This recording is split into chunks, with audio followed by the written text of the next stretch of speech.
Here I am, know it's been a while. I was in denial about my love.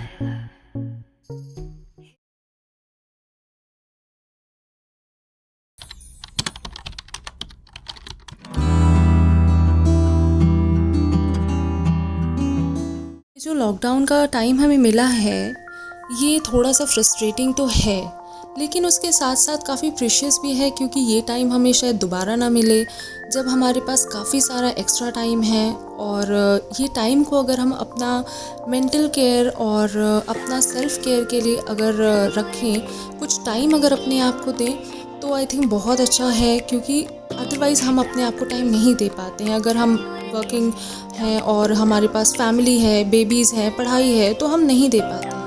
तो थोड़ा सा ambience create कीजिए किसी दिन और थोड़ा म्यूज़िक लगाइए। अदरवाइज़ अगर आपको बुक्स रीड करने का शौक़ है तो वो कीजिए, या फिर बस बैठ जाइए। अपनी बॉडी को जितना हो सके आप पैम्पर करो इस टाइम पे, and you are gonna love it letter.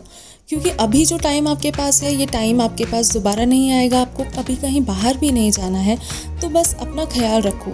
हमेशा आप काम में बिज़ी रहते हो, थोड़ा सा टाइम अपने आप के लिए, अपने स्किन के लिए निकालो, आपको वाकई में अच्छा लगेगा। अब हमने अपनी मेंटल हेल्थ और स्किन का तो ख्याल रख लिया, एंड अब हमें अपनी बॉडी का भी ख्याल रखना है। And since we are not eating outside, तो we can focus on detoxification of our body.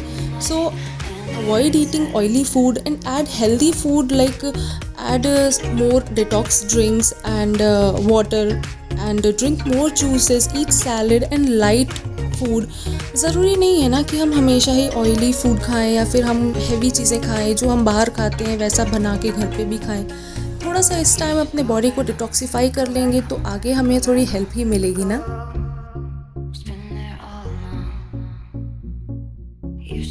जब हमारी लाइफ बहुत ज़्यादा बिजी चल रही होती है और हम खुद को टाइम नहीं दे पाते हैं, तब कहीं ना कहीं हमारे अंदर एक फ्रस्ट्रेशन आ जाती है। और लॉकडाउन भी एक ऐसा ही टाइम है जब हम बिल्कुल ही सोशली हम कट हो चुके हैं, हम आइसोलेटेड हैं, तो फ्रस्ट्रेशन आना जाहिर सी बात है। तो थोड़ा सा पॉज लीजिए लाइफ से और फ़ोन को साइड में रखिए, नेचर के साथ और ख़ुद के साथ थोड़ा सा टाइम स्पेंड कीजिए। मॉर्निंग में, इवनिंग में, अगर आपके घर में गार्डन है या फिर अगर आपके पास टेरेस है तो थोड़ा सा बाहर निकलिए, नेचर को एडमायर कीजिए, आपको वाकई में बहुत अच्छा लगेगा। तो ये बात तो हमें एक्सेप्ट कर लेनी चाहिए कि हम घर पे रह के सिर्फ पांडा बन रहे हैं, तो थोड़ी एक्सरसाइज कर लेनी चाहिए घर पे ही, वेट लूज़ करने के लिए ना सही, लेकिन थोड़ा सा एक्टिव रहने के लिए। Now let's see some productivity tips for students जिनका मेरी तरह लॉकडाउन में काम करने का मन नहीं करता। तो जब मुझे लगता है कि मैं बहुत ज़्यादा अनप्रोडक्टिव हो रही हूँ या फिर मेरे पास काफ़ी सारा काम है, तो मैं क्या करती हूँ, अपने उस दिन को अब 3 स्लॉट्स में डिवाइड कर लेती हूँ। आप अपने प्रेफरेंस के हिसाब से कर सकते हो, लेकिन मैं 8/3 के हिसाब से मैं डिवाइड करती हूँ, जिसमें से 8 आवर्स होते हैं मेरे स्टडीज़ या फिर मेरे यूट्यूब से रिलेटेड काम के लिए। बाकी 8 आवर्स होते हैं फैमिली, अपने बेटे के साथ स्पेंड करना है वो सारे, या फिर जो भी नॉर्मल चोर्स होते हैं अपने घर के वो करने के लिए। और बाकी 8 आवर्स होते हैं सोने के लिए, या फिर और भी कुछ आप रेस्ट करना चाहो तो कुछ भी आप कर सकते हो। तो इस तरीके से मैं डिवाइड कर लेती हूँ। आप इस मेथड को ट्राई कर सकते हो अगर आप भी बहुत ज़्यादा अनप्रोडक्टिव फील कर रहे हो तो, और ट्राई करके मुझे बताना आपको ये हेल्पफुल लगता है या नहीं। तो जो नेक्स्ट टिप है वो उन लोगों के लिए है जो ये सोचते रह जाते हैं कि हमारे दिन का सारा टाइम कहाँ चला गया। क्योंकि लॉकडाउन में हमारे पास इतना सारा टाइम है, हम काफ़ी सारे दिन, कई बार ऐसा होता है कि हम 3-3, 4-4 दिन ऐसे ही निकाल देते हैं और हमें पता भी नहीं चलता है। एंड देन हमें बाद में बहुत गिल्टी होती है जब हमारे पास काफ़ी सारा काम पाइल अप हो जाता है। तो उसके लिए सबसे अच्छा तरीका है, ये मैंने कहीं देखा था, शायद यूट्यूब पे या फिर पिंटरेस्ट पे, मुझे याद नहीं है, लेकिन ये बहुत अच्छा तरीका है, काम करता है। आप 1-2 दिन ऐसा करोगे ना, आपके दिमाग की बत्ती खुद ही जल जाएगी कि आप कहाँ पर मतलब अपना आप टाइम वेस्ट कर रहे हो। तो आप क्या करो, आप पूरे जो दिन का अपने 24 आवर्स होते हैं ना, उसको एक पेपर में लिख लो, ठीक है, रूल्ड शीट में लिख लो, और अपने हर एक आवर को लिखो कि आपने उस आवर में क्या काम किया है। आप इतना करके देख लो, आपको खुद ही को पता चल जाएगा कि आपने कहाँ पर टाइम वेस्ट किया है और कहाँ पर आप अपना टाइम सेव कर सकते थे, आपको किस तरीके से काम करना है। तो ये काफ़ी हेल्पफुल रहेगा अगर आप भी ये सोचते रह जाते हो कि आपका पूरा टाइम कहाँ वेस्ट हो जाता है। ना अगर आपको पेपर पे ये काम करना थोड़ा सा टाइम वेस्ट लगता है या फिर टाइम टेकिंग लगता है, जो कि एक्चुअली है, मैंने यहाँ पर इसलिए किया है क्योंकि मुझे ये लिख के दिखाना था इसलिए।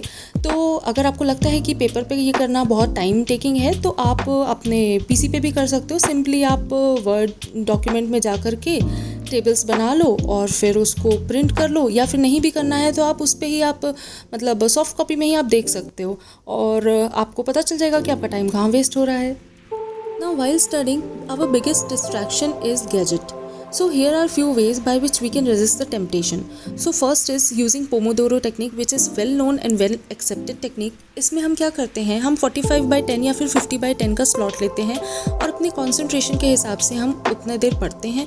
और फ़ोन का टेम्पटेशन हम इसलिए रेजिस्ट कर सकते हैं क्योंकि हमें पता है कि after that period of time हम अपना जो भी फ़ोन यूज़ करना है, जो भी हमें करना है, हम वो कर सकते हैं।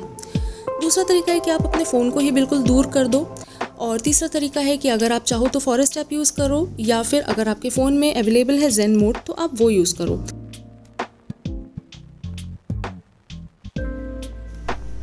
सो गाइस, आज की वीडियो में बस इतना ही था। अगर आपको वीडियो किसी भी पॉइंट पे अच्छी लगी होगी तो प्लीज़ वीडियो को लाइक कर देना।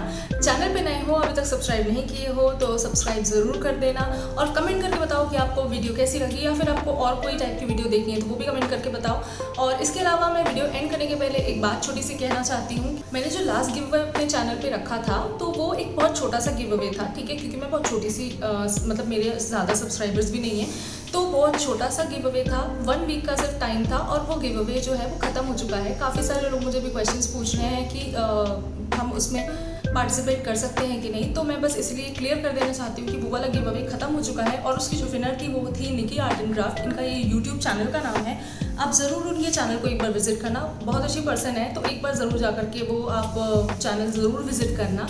और बस अब इसी नोट के साथ मैं अपनी वीडियो को एंड करती हूँ। फिर से कह रही हूँ, अगर अभी तक सब्सक्राइब नहीं किया है तो सब्सक्राइब ज़रूर करो यार। और बस अब हम वीडियो को ख़त्म करते हैं, मिलेंगे हम अगले हफ्ते, तब तक के लिए बाय बाय, टेक केयर।